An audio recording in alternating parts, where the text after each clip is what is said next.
So that's the challenge. Now this is where you get to get real, and don't worry, we're not going to leave you here. I call this the purge. It's purge in past tense. So you don't want to presence this. Notice this mantra I have up here. It says, up until now I've allowed myself to feel. Why do you suppose we would say it in that way? Up until now, I have allowed myself to feel. It gives it a limit. Okay, gives it a limit. Well, if you say it actively as if it's something you do right now, then you're almost like reaffirming to yourself, programming your mind to believe that is what I do. Correct. Very nicely said, too. So if I say I'm mad, isn't that an affirmation? No. If I say I'm mad, that's a statement. Yeah. That's in the presence.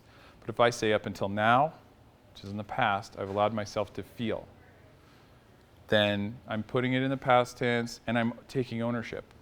Here's another thing that people say, and this is a straight up false statement. When I say, you're making me blank, Verizon makes me so mad. This person makes me sad. Even on the positive, you make me happy.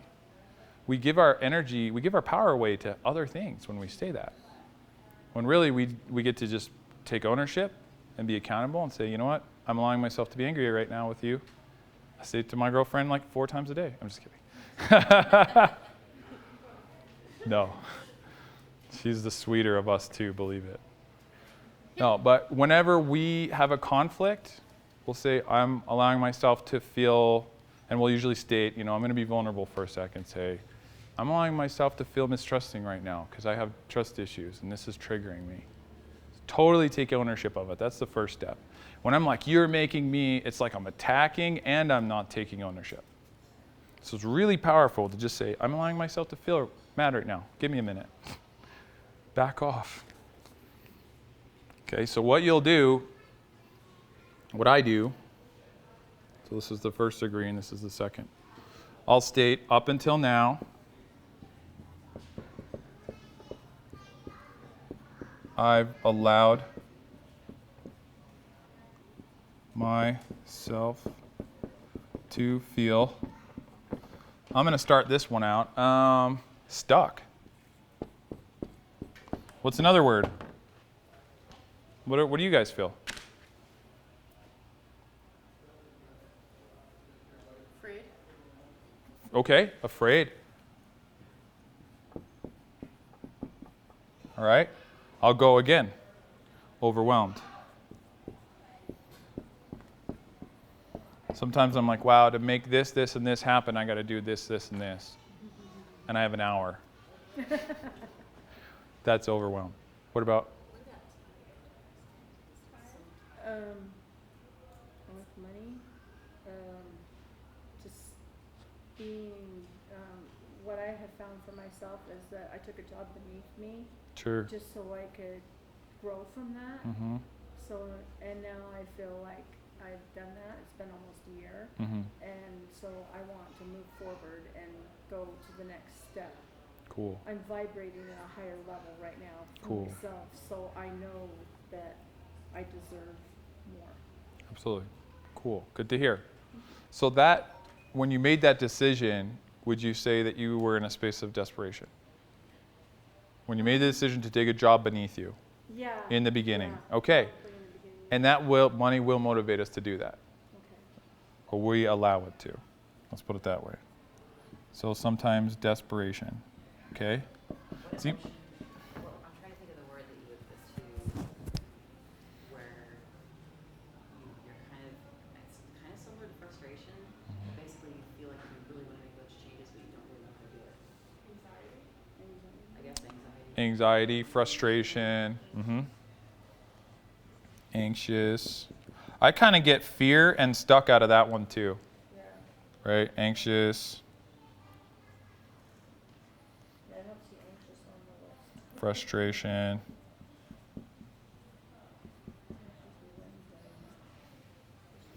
Basically, like scared, Yeah.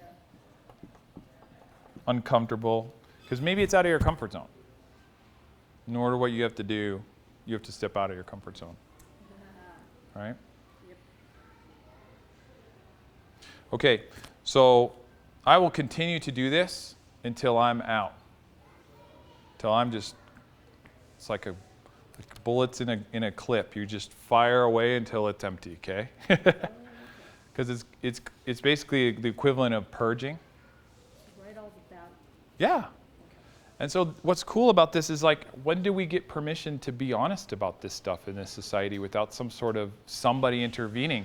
Oh, you shouldn't feel that way. Like, I'm not on the always positive bad bandwagon, I'm sorry. But when you've seen the darkness and come back from it, it's like, I have compassion for people who are in pain. I don't tell them not to be in pain. That doesn't solve anything. But to say, you know what, I feel for you, and I'm sorry you're going through this, I know you'll heal. That's how I talk to myself that way. So you will just be honest in a healthy way until you're out. And you're just like, okay, that's it. As soon as you run out of words, you say this out loud. You say, and I release this energy from me now, and you'll take a deep breath.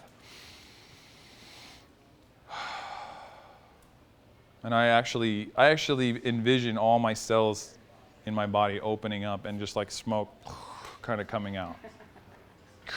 Like exhaust, you know? What about what's coming in? Well, what's cool about that is that, let me ask you this. Can anything ever fill that space that is material or outside of you with love? Meaning, in other words, if you go and find the perfect relationship, or you buy your second house, or you get the perfect job, is any of that truly going to fill that space that you just cleared? An emptiness within you, maybe? Yeah. If you were to clear your space and you needed to fill yourself with love again, are you ever going to get that from an external thing? No. But what do we do in America? Try to do that All the time. Constantly consume, buy, get the next relationship, get the next car, get 2 cars, get 2 houses, get the promotion. Happiness is around the corner. The pursuit of happiness is a curse. Happiness is a choice. It's now, and it's here. But we disconnect from it. We let all this other stuff get in the way. So this whole process is designed to just, you don't have to pay anybody. You don't have to call a shrink. You don't have to go to a class. Like, you can just sit down and write and reactivate the light inside of you just by doing this process. Okay, so I release this energy from me now. Please hear my words when I say, do not interrupt this process when you're doing this. Don't get up and go make a meal.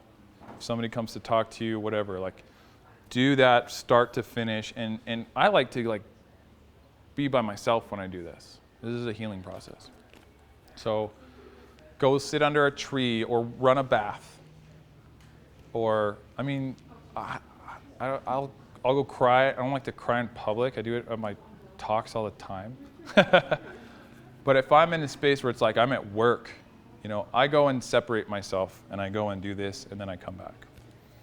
But yeah, don't interrupt that, because if you get halfway through this process and you don't finish it, or you don't state, and I release this from me now, there's a chance you'll get stuck there for a while.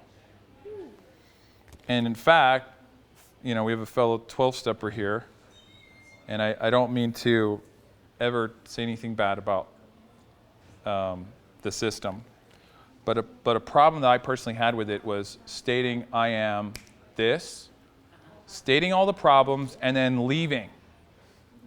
At no point in AA do we go, I have done this, I've felt this way, and now I'm creating something new. So it's like they want to heal, but they're not going all the way. Yeah, we're just affirming that we're addicts or alcoholics. We're affirming all the stupid things that we've done and all of the crimes and all of the bills and the DUIs, and then we go home. There's nothing healing about that. We need to release that energy and say, I'm learning from it. Now I'm going to create something new.